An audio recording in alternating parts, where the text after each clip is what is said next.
Tonight, a first in nearly 11 months of war in Ukraine, the death of a Ukrainian cabinet member.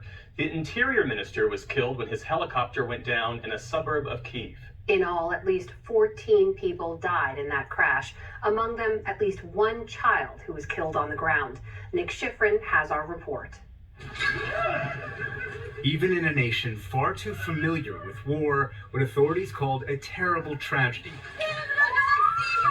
The aftermath of a helicopter crash early this morning near a kindergarten filled with children. Alexander arriving at the scene, realizing he had just lost his wife and their daughter, who'd been inside the building. Katerina Pechura's daughter is only alive because she happened to have kept her home. I thought a rocket hit our house. I quickly started to dress the children. We came out and we looked at what happened. Bodies with torn off clothes.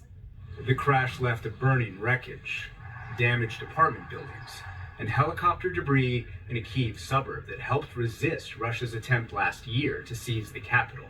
Among the dead in the helicopter, Interior Minister Denis Monastritsky and his senior aides. Monastritsky oversaw Ukraine's police and emergency services and often visited the scenes of Russian strikes. Ukrainian officials say they are investigating the crash's cause. It is early to give the reasons.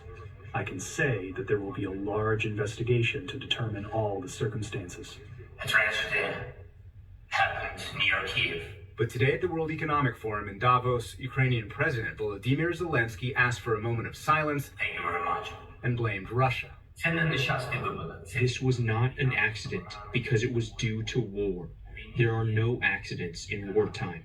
In Moscow, Russian Foreign Minister Sergei Lavrov took a hard line and suggested the war had no end in sight. There must be no military infrastructure in Ukraine that poses a direct threat to our country.